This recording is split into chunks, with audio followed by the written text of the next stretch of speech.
मैं हॉस्पिटल से बोल रहा हूँ। दादाजी हॉस्पिटल में हैं। माँ, यहाँ से वहाँ तक जो क्या भी। हुआ माँ? दादाजी हॉस्पिटल में है बेटा। हाँ, वो हॉस्पिटल में है।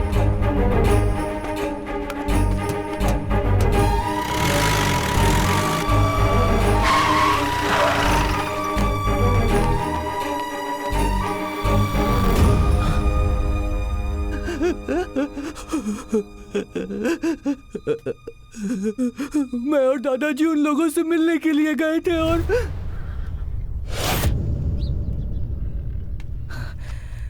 आज जमींदार किसी से भी नहीं मिलने वाले हैं। अरे मालिक, मेरी वजह से आपको आना पड़ा। मैं बहुत शर्मिंदा हूँ, मुझे माफ कर दीजिए, माफ कर दीजिए।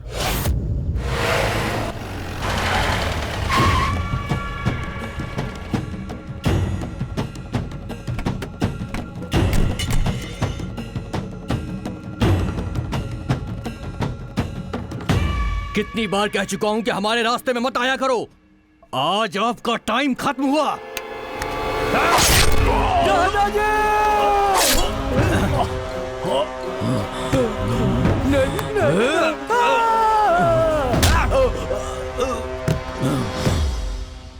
कहाँ मिलेगा वो? आज उनके गांव में त्योहार है, वहीं पर होगा वो।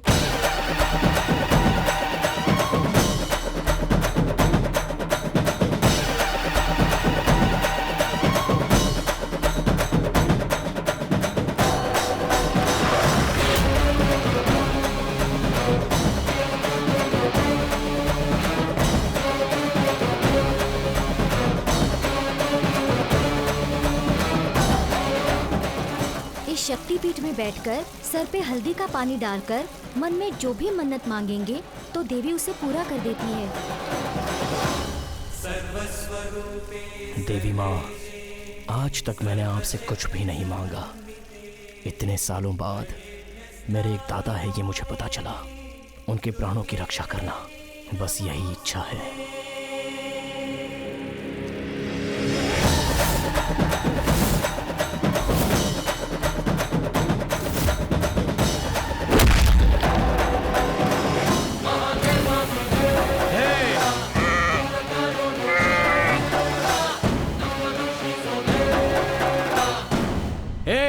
कुश्ती में जीत गया तो सारी दुनिया जीत जाएगा, इस बात के भ्रम में मत जी। किसी आदमी से पंगा लेने से पहले वो आदमी कौन है, कहाँ का है, उसका खानदान क्या है, ये जानना जरूरी होता है। पूरे गांव वाले हमें शेर खानदान कहकर बुलाते हैं। सालों से हम लोग यहाँ पर राज करते आ रहे हैं। पूरे गांव में हमारे सामने कोई खड़ा नहीं हो सकता। इतना ही नहीं, पूरे राज्य में तू जाकर किसी से भी पूछेगा ना तो हम लोग कौन है तुझे मालूम चल जाएगा। लक्ष्मी, नहीं बेटा, पीछे हट जा। तेरे खानदान के बारे में पूछो तो तुझे बताना पड़ता है, लेकिन मुझे देखते ही लोग समझ जाते हैं। चीते के पास तेजी होती है, शेर के पास गंभीरता होती है, सिंह के पास गर्जना होती है, लेकिन इस सूर्या के पास तीनों चीजें हैं। मेरे गांव में मुझे सोल्जर कहते हैं। अगर तू सोल्जर है तो बॉर्डर पे जाकर के बंदूक चलाना। अरे बेवकूफ, रोज माँ के बारे में सोचने वाला बेटा भी सोल्जर है, बेटे को देखने वाला पिता भी सोल्जर है, दादा दादी के बारे में सोचने वाला भी सोल्जर है। इतना ही क्यों, हर दिन हर पल अन्याय के विरुद्ध लड़ने वाला हर इंसान भी तो सोल्जर ही है। मैं सोच ही रहा था कि बॉर्डर पर जाने वाले इंसान को भगवान ने यहाँ पर काई को छोड़ दिया। डिसाइड हो गया है, मुझे तो बस युद्ध करना है, चाहे वहां हो या फिर यहाँ पर। अब तू तैयार हो जा बेटा। तू ही पाकिस्तान, मैं हूँ हिंदुस्तान।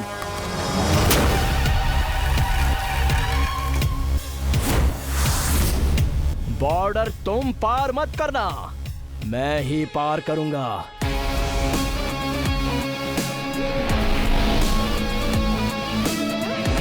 जाओ, आजा।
लाइफ में सबको बर्थ डेट तो याद रहती है, लेकिन किसी को डेथ डेट पता नहीं होती। लेकिन तेरी डेथ डेट मैं बताता हूँ।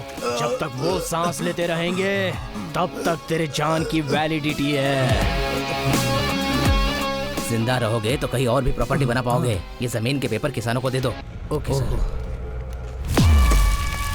कुश्ती में हमारे आदमी को हराने के बाद ही उसे खत्म कर देना चाहिए था। उसे छोड़कर बहुत बड़ी गलती हुई।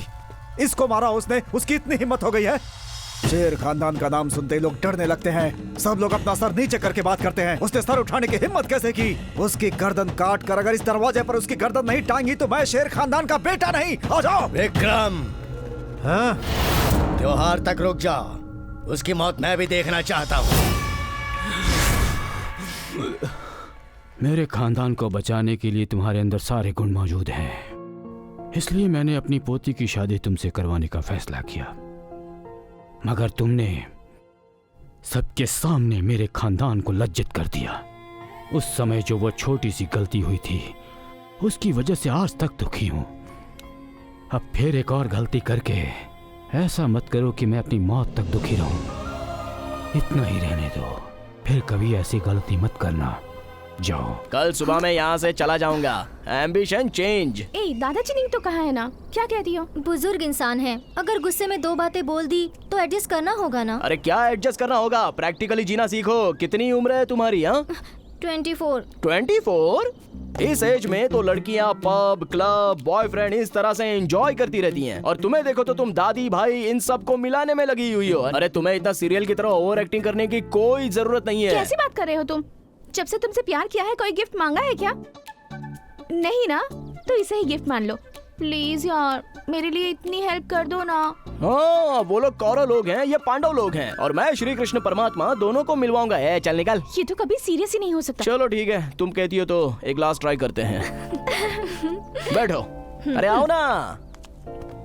फ्रेंडशिप में बहुत ही डीप डूबी हुई हो क्या?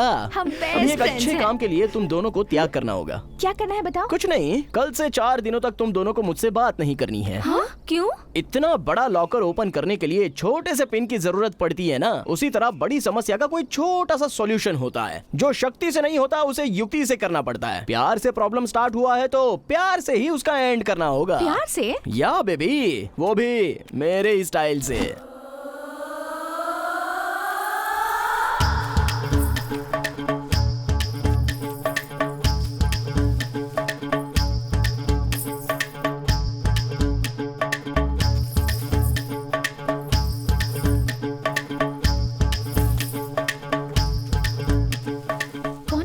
ये शेर खानदान की लड़की है। ये लो।